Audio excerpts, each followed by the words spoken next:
किसकी जिम्मेदारी थी? किसने अपनी जिम्मेदारी का सही से निर्वहन नहीं किया? हवलदार, पुलिस, इंस्पेक्टर, दरोगा, मंत्री, सीएम, पीएम और बहुत सारे कार्यकर्ता। इनमें से किसको ऐसा कार्य सौंपा गया था जिसने नहीं किया, जिसकी वजह से इतना बड़ा हादसा हुआ, इतने लोग काल के गाल में समा गए?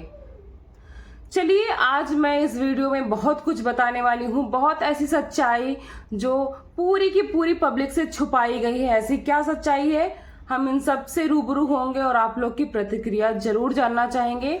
तो चलिए शुरुआत करते। मैं हूँ पूर्णिमा और आप देख रहे हैं पूर्णिमा केशव ब्लॉग। और आज महाकुंभ की बहुत सारी ऐसी अपडेट, बहुत सारी ऐसी जानकारी हम आपको देने वाले हैं जो सरकार ने हम सबसे छुपाई है। तो चलिए वीडियो को लाइक, शेयर, सब्सक्राइब करिएगा और वीडियो को पूरा देखिएगा। चलिए वीडियो को स्टार्ट करते हैं। हमारे देश में ना अगर कोई अच्छा काम होता है ना तो क्रेडिट सब लेने चले आते हैं, चाहे टीवी वाले हो, चाहे अखबार वाले हो, चाहे नेता हो, चाहे पुलिस वाले हो, चाहे कोई छोटा मोटा मंत्री और कोई भी हो। अगर एक केला बांटते हैं तो 100 लोग पकड़ते हैं, एक वृक्षारोपण करते हैं तो 1000 लोग पकड़ते हैं, एक कंबल एक बच्चे को देते हैं तो कंबल में जितने तो कोने नहीं होते उतने तो पकड़ने वाले हो जाते हैं। तो जब क्रेडिट लेने के लिए सब आ गए तो जिम्मेदारी लेने के लिए कौन? कहां गए सब लोग? क्यों छुपाई जा रही हैं पब्लिक से चीजें? क्यों छुपाई जा रही हैं चीजें? क्यों इतना पर्दा डाला जा रहा है सब चीजों पे? क्योंकि आप लोग सोचते हो कि बताया नहीं जाएगा तो पब्लिक को पता नहीं चलेगा, या तो फिर आप लोग का ये विचार है कि कम से कम बताया जाए, क्योंकि जितनी जगह पे भगदड़ मची आपने किसी चैनल पे कुछ भी नहीं बताया। क्या आपका प्रेशर है? क्या आप लोग वहां तक पहुंचने नहीं जा रहे, पहुंचने नहीं दे रहे पत्रकारों को, या फिर सबको खरीद लिया है? क्या है इसके पीछे का राज? लेकिन कितना भी खरीद लो, कुछ लोग ऐसे हैं जो सच्चाई को लेकर आ ही जाते हैं। ट्रैक्टर टालियों में भर भर कर कपड़ों के बीच में लाशें, क्रेन से उठते हुए मलबे में लाशें, इतने क्रेडिट कार्ड्स, इतने जूते, चप्पल, बैग्स, क्या सिर्फ इतने गिने चुने लोगों के हैं जिनके नाम आप बता रहे हो? जो लोग लापता हैं, अगर उनकी लाशें नहीं है, अगर वो घायल नहीं है तो कहां गए वो लोग? उनको जमीन खा गया या आसमान निकल गया? कौन देगा जवाब? क्यों आमंत्रित किया था? इतने सालों की श्रद्धा जगाई थी, लोग ये सोच कर आए थे कि ये पर्व पता नहीं हमारी जिंदगी में जब आएगा तो हमारा सामर्थ्य होगा कि नहीं। लोग चल पड़े थे बड़े श्रद्धा से, बड़े भक्ति से कि हमारे बाबा योगी हैं जो सब कुछ संभाल लेंगे। जब एक इंसान की मृत्यु होती है ना तो उसकी नहीं होती, उसके परिवार की होती है, उसके सारी जिम्मेदारियों की हो जाती है कि कौन करेगा अब। क्या आपके उस धनराशि से उस इंसान की भरपाई हो जाएगी? क्या वो ममता, वो छाया, वो पैसा दे देगी? या फिर जिनका पता ही नहीं है उनके परिवार को भरपाई कौन करेगा? कौन लेगा जिम्मेदारी?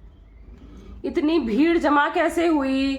बैरिकेडिंग के पास लोग सो क्यों गए? भीड़ मैनेज कैसे होगी? इसकी जिम्मेदारी कौन लेगा? ये सब किसको बताना चाहिए? इस सब किसकी जिम्मेदारी थी? क्यों नहीं बताते आप लोग?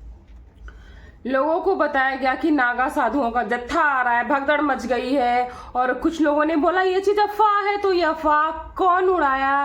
और कुछ मंचलों, कुछ ऐसे लोगों की, अराजक तत्वों की भी चर्चाएं हो रही। वो कहाँ है, कौन है? उनको क्यों नहीं आइडेंटिफाई किया जा रहा? उनको क्यों नहीं पकड़ा जा रहा है कि क्या वो अपोजिशन की कोई चाल थी या फिर ऐसे ही कुछ अराजक तत्व थे? जो लोगों पर बैरिकेडिंग गिर गई है वो कैसे गिर गई? लोग वहां क्यों सो गए? और भगदड़ की जब इतनी सारी आशंका आप लोग को पहले से थी, क्योंकि बहुत सारे अनाउंसमेंट पहले से हो रही थी, तो उसको मैनेज करने की व्यवस्था क्यों नहीं थी? कौन लेगा इन सब की जिम्मेदारी? जब जवाब मांगा गया तो डीएम और मेला अधिकारी लोग कितनी आसानी से छुपा गए कि झूसी पर कोई भगदड़ नहीं हुई थी। भाई झूसी पर बहुत भगदड़ हुई थी। सिर्फ और सिर्फ संगम नोच की बातें क्यों गई? और झूसी के अलावा भी छोटी मोटी भगदड़ हुई थी, पर वो सारी चीजें आप लोगों ने साफ साफ क्यों नहीं बताई पब्लिक को? डीएम, सीएम, मेला के मंत्री, पुलिस अधीक्षक, योगी बाबा, सिर्फ रोने से आप लोगों को, मैं मानती हूँ संवेदना है आपके अंदर, पर जिम्मेदार कौन है? जो लोग स्नान करने गए थे वो शमशान में पहुंच गए हैं। जिनकी चीजें मिल रही हैं, जो लापता है, वो कौन है? उनके चेहरे कैसे दिखते थे? उनका परिवार रो रहा है, उनको ढूंढने की कोशिश कर रहा है। जिनकी सूची, जिनके कार्ड, जिनके चप्पल, जिनके जूते, कितने सारे कार्ड मिल गए, वो लोग कौन थे और वो लोग कहाँ हैं? इसकी जिम्मेदारी कौन लेगा और इसको कौन बताएगा? आप लोग चीजें क्यों छुपा रहे हैं? इतने लोग काल के गाल में समा गए। किसी का पिता, किसी का पति, किसी का बेटा, किसी की माँ, किसी का बच्चा, सब कुछ खो गया, सब कुछ खत्म हो गया। कौन लेगा इसकी जिम्मेदारी? अगर आपकी सुविधाएं नहीं थी तो आपने आमंत्रण क्यों दिया? अगर चलो मान लिया इस पे किसी का बस नहीं, आप बोलते आमंत्रण नहीं भी देते तो लोग आते, तो मैनेजमेंट तो आपकी जिम्मेदारी थी, तो उत्तर भी तो आपको देना चाहिए। तो बात करते हैं मेला अधिकारी विजय किरण आनंद। उनको पूरा अंदेशा था, उन्होंने एक वीडियो भी जारी किया था 27 तारीख के लिए से ही मेला ट्रायल के लिए, और बताया जा रहा है कि यहाँ पे 30 पीपा पुल है, लेकिन 27 और 28 तारीख को ज्यादातर पीपा पुल बंद कर दिया गया था। क्यों? फिर वो बनाया किस लिए गया था? इतनी पब्लिक को मैनेज करने के लिए ही तो बनाया गया था।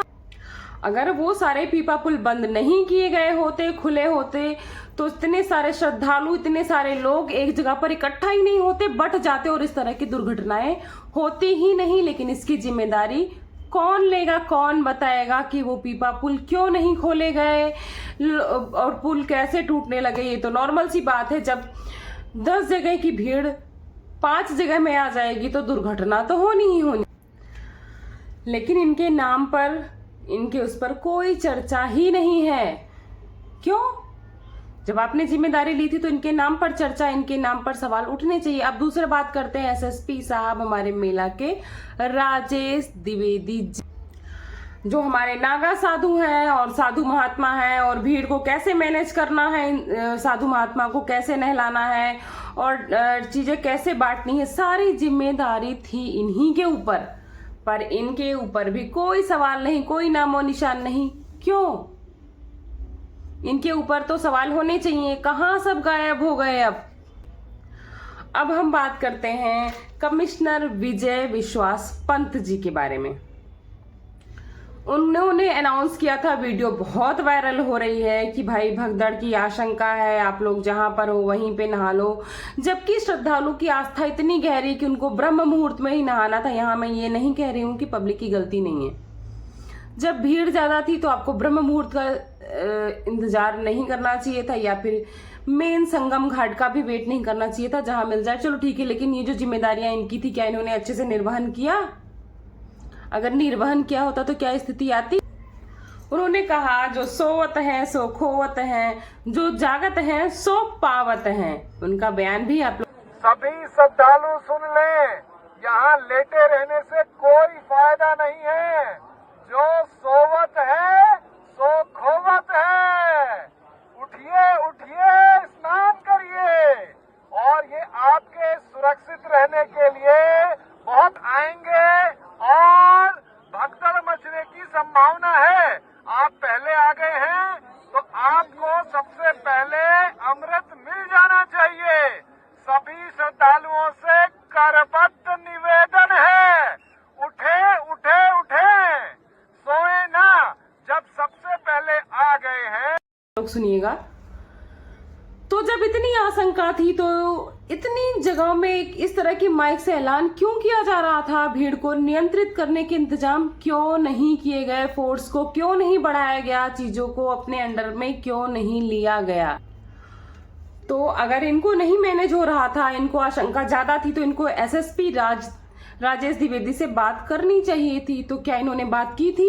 अगर बात की थी तो उस पे एक्शन क्यों नहीं लिया गया? फोर्स क्यों नहीं बढ़ाई गई? मैनेज क्यों नहीं किया गया? अब बात करते हैं मेले के अधिकारी डीआईजी वैभव कृष्ण पर। इनके ऊपर सारी जिम्मेदारी थी मेले के इंतजाम की।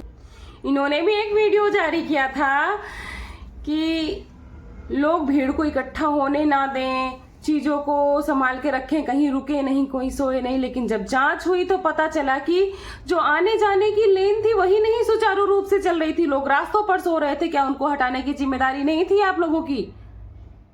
आप अकेले नहीं जा सकते थे, आपके पास इतनी फोर्स थी, कम थी तो बढ़वाना चाहिए था, क्योंकि मेला इतने बड़े स्तर पर था। लोगों का आवागमन का अंदाजा, आंकड़ा आपको था कि इतने लोग आने की आशंका है, भीड़ आपके अंदाजे में आ ही गई थी, तो आपने उसका इंतजाम क्यों नहीं किया? कंट्रोल रूम भी इनके अंडर में है, सब कुछ आपके अंडर में है, तो ऐसे में आपके दिमाग से कैसे छूट गया? आपने कंट्रोल रूम में कोई सूचना दी ही नहीं, या फिर सूचना देने के बाद वहां कोई एक्शन हुआ ही नहीं? ये बहुत बड़ा सवाल है हमारी सरकार पर, हमारे मैनेजमेंट पर।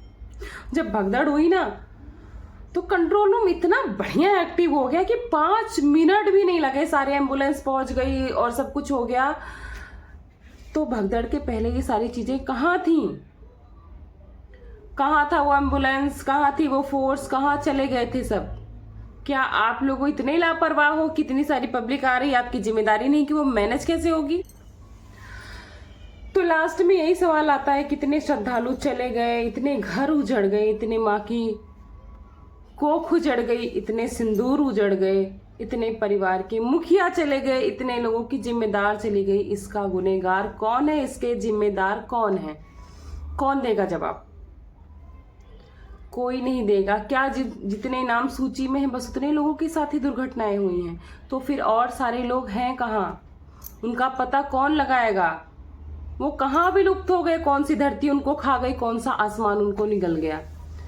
तो आप लोग बताइएगा कि आप लोगों की क्या राय है कि इसमें किसकी गलती है और किसकी नहीं। चलिए इस वीडियो को यहीं पे एंड करते हैं और मिलते हैं आपको नेक्स्ट टॉपिक के साथ नेक्स्ट वीडियो में। तब तक के लिए अपना खूब सारा ख्याल रखिए, और अगर आप मेले में जा रहे हैं तो बहुत सावधानी पूर्वक जाइए। और एक विनती है, मैं हर वीडियो में, हर लाइव में बोलती हूँ कि छोटे बच्चों को मत लेकर जाइए, प्लीज प्लीज प्लीज मत लेकर जाइए। तो चलिए, थैंक्स फॉर वॉचिंग पूर्णिमा के ब्लॉग। मिलती हूँ आपको नेक्स्ट वीक।